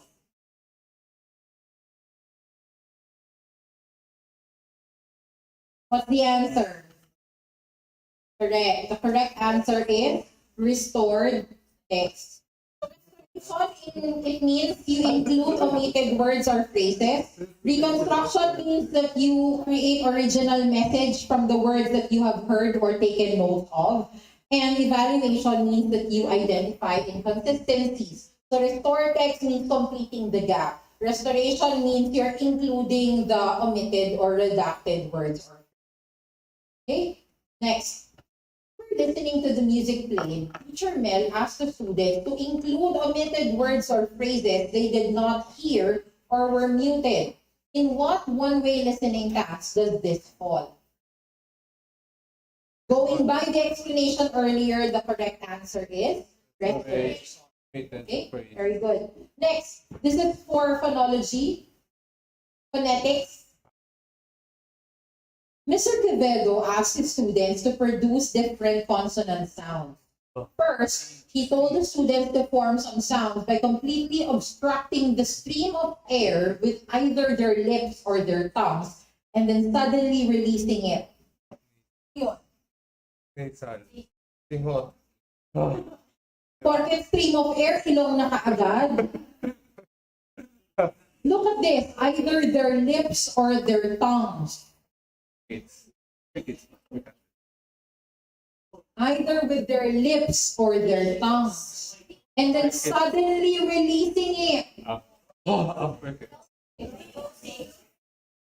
The correct answer, but did you write your answers already? Are you still checking them, marking them right or wrong? Okay. The correct answer is plosive. Okay. So if you look at the definition, when you say fricatives, these are the yan. So labiodental, no? So you have the articulators that are brought together. The affricates, more on dental. So, yan.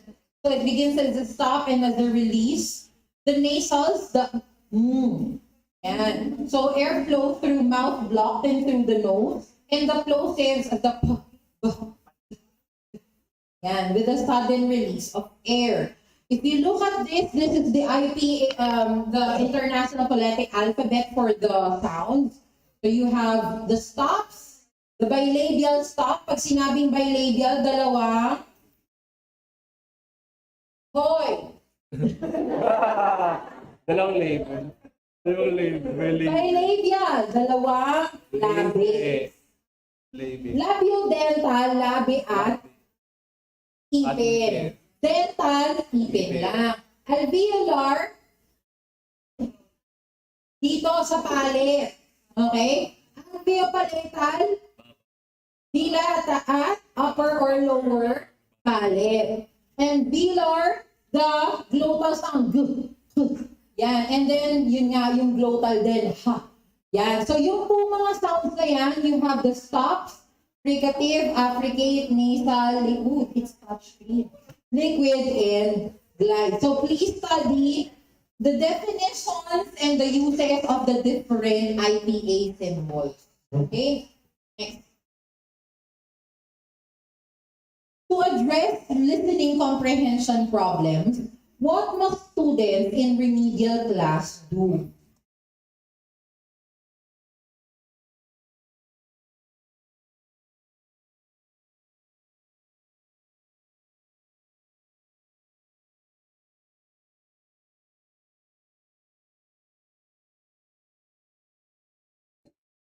What's your answer?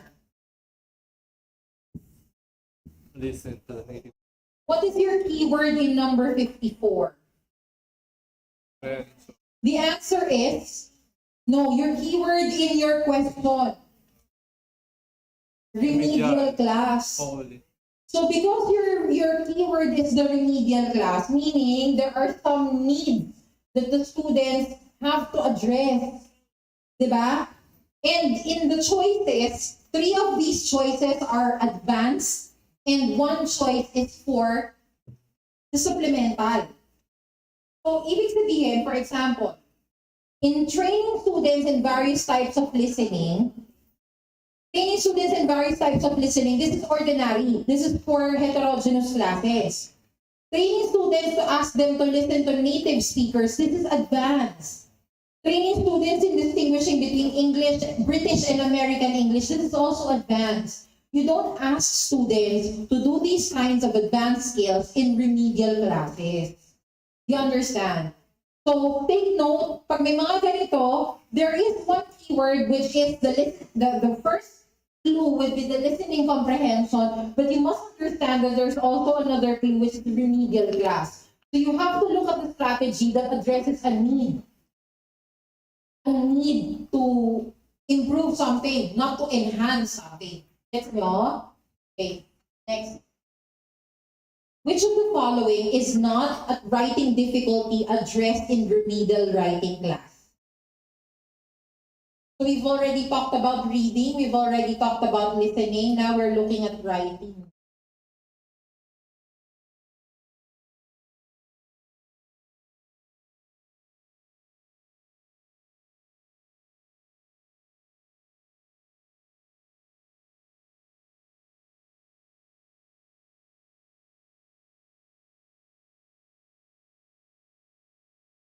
What's your answer? The correct answer is C. The inability to sense sound and letter correspondence is a listening difficulty. Diba? So it's a listening difficulty, it's not for remedial writing. Next. The schema theory is about.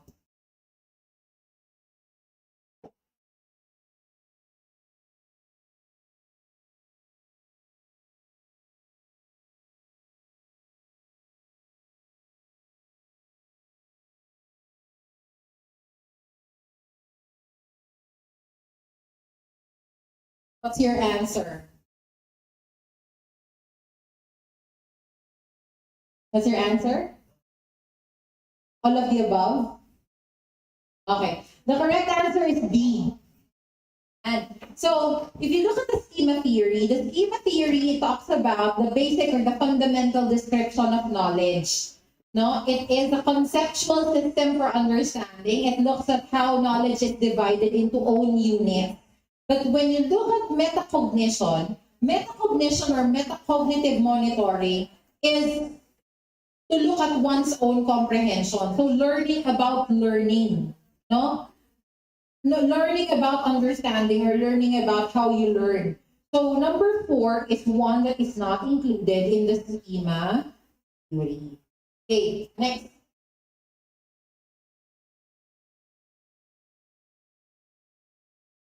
This is about linguistics, ladies and gentlemen.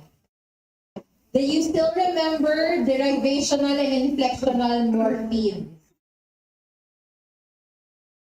Pero nag-linguistics na kayo, di ba?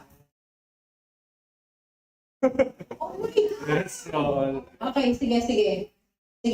So in this example, ano yung tama?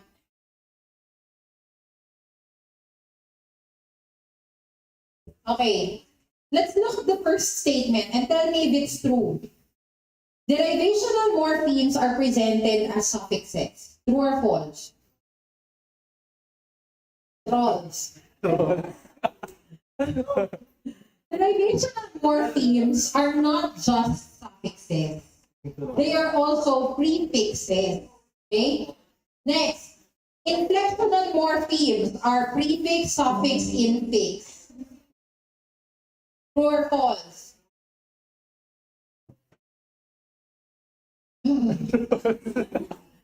Okay, so Unang-una sa lahat, ano ba pinagkaiba ng derivational morpheme sa inflectional morpheme?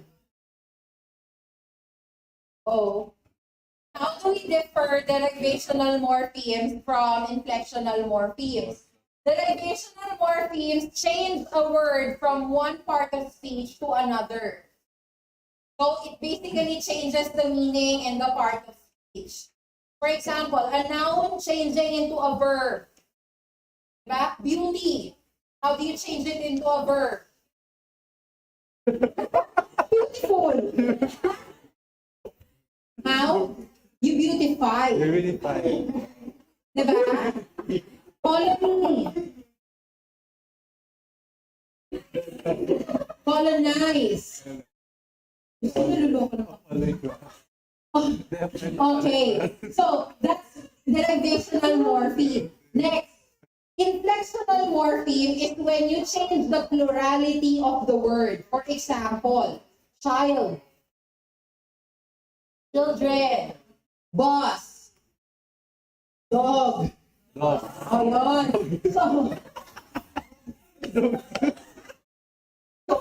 So, yun na nga, di ba?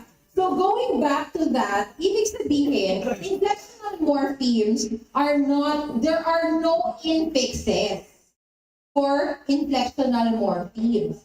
So, let's take a look at the example. So, there are two kinds of morphemes. Basically, you have the free and the bound morpheme. The free morphemes are the ones that you can add suffixes and infixes to. And the functional morphemes are usually the ones that can stand alone. The bound morphemes are divided into derivational and inflectional morphemes. Derivation meaning you're changing the word completely based on the part of speech and the meaning. And inflection is when you change it from a verb to a verb or a noun to another noun. Okay? So, for example, ayan. This is an example of a prefix. So you have kind. If you're not kind, then you're unkind. So it's not just a suffix, it's also a prefix. Obey, if you don't want to obey, then you disobey. So this is also an example of a derivational prefix. Cigar, the thicker ones, and you want to turn it into another product, it becomes cigarette. Diba? A pipe becomes a pipette. So another one, or by changing the grammatical category or the part of speech, from an adjective, it becomes an adverb. From an adjective, it becomes a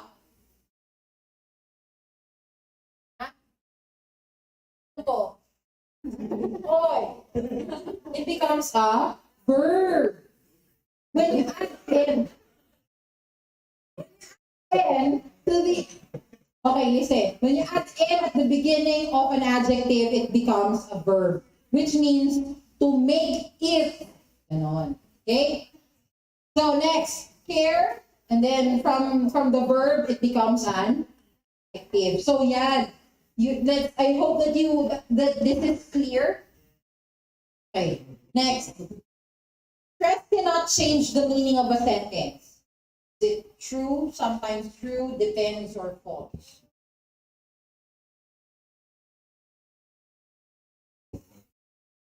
What's the answer? The correct answer is B, false. So, now, take a look at this example. You have English teacher. So if you say English teacher, the stress is on the word teacher, it means that it is a person who teaches English. Tama? But if you say English teacher, then it is a person who is actually English. A person from England who is a teacher. So the stress is also very important in changing the meaning. So why does stress matter? Because sometimes nouns, for example, record, is it a noun or a verb? It's eating you, it's right there. So for example, you have present, it's a noun, and then you change it to another, if you shift the stress to the second syllable, it becomes present, which becomes a verb. Repeat is a noun, and then you repeat, it becomes a verb. Increase is a noun, increase is a verb. Record is a noun, record is a verb. Refund is a noun, refund is a verb. So the stress is very important because it also changes the part of speech. Is that clear? Okay. Next.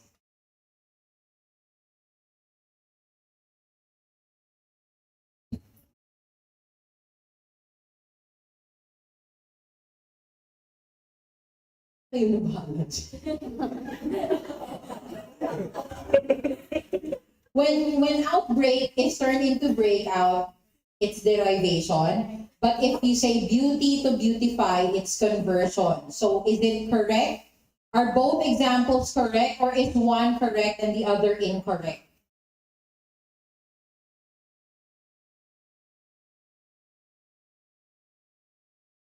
What's your answer?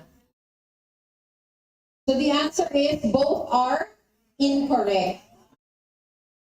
So okay, listen. There are many different ways for you to derive words. Later we're gonna talk about it. But when you say outbreak to break out, it's not derivation, it's conversion. So when you change the category without changing the form, so for example, break is a noun, but then you turn to break out, which is a verb, that's how you convert. Because it changes the part of speech. The next one is derivation, but not conversion. Meaning, you add a suffix to change the part of speech, but you're not necessarily completely changing the form. So you're not converting. Okay?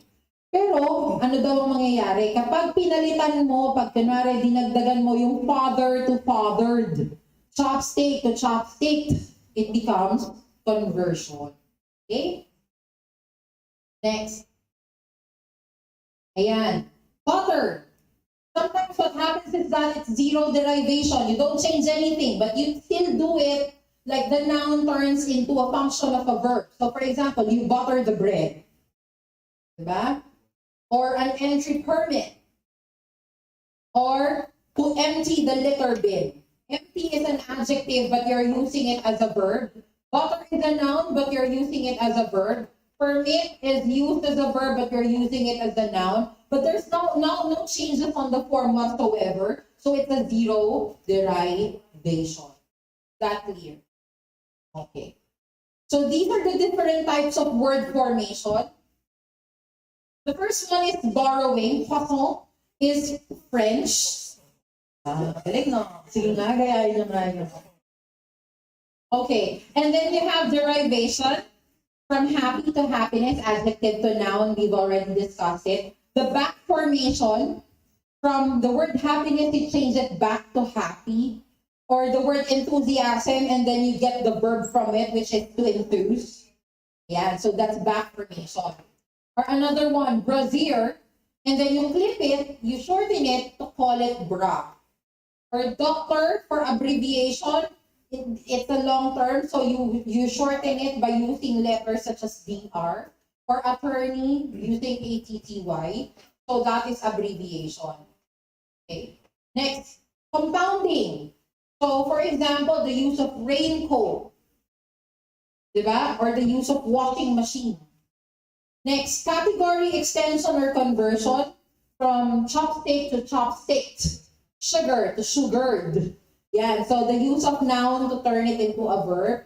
Next, blending. So another one, spork. What is spork? Spoon and fork. Gets nyo?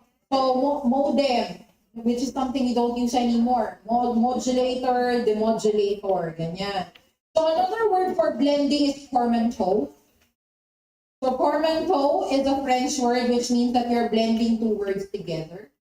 And coinage is, for example, you're using payless. Bili ka nga ng payless pertaining to noodles.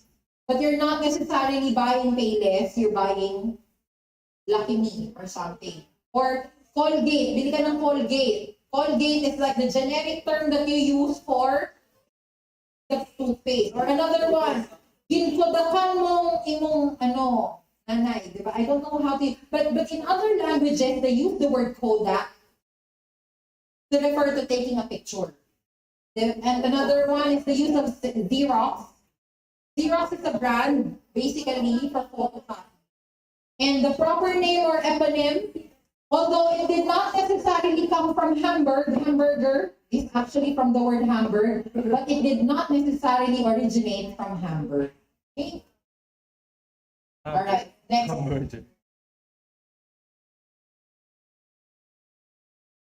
Okay. Kaya pa? So this is the last. Okay lang po ba? The last one for tonight.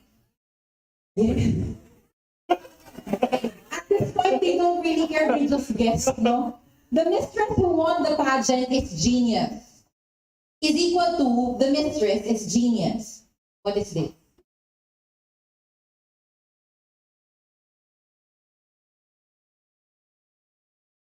Wala na, give up na. So the answer is extraposition.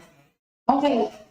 O sige, hanggang sa uli, let's be serious just a little bit. When you say linear dislocation, it means that the subject can either be rearranged, whether it is in the beginning or at the end. We're still here. Next, extraposition. When you remove the dependent clause, for example, the mistress who won the pageant, even if you remove this, it will stand as a sentence. The mistress is a genius. So that's extraposition. Fragment is when you use a group of words with no complete thought, and the clause is with a subject and a predicate. So extraposition is removing the dependent clause.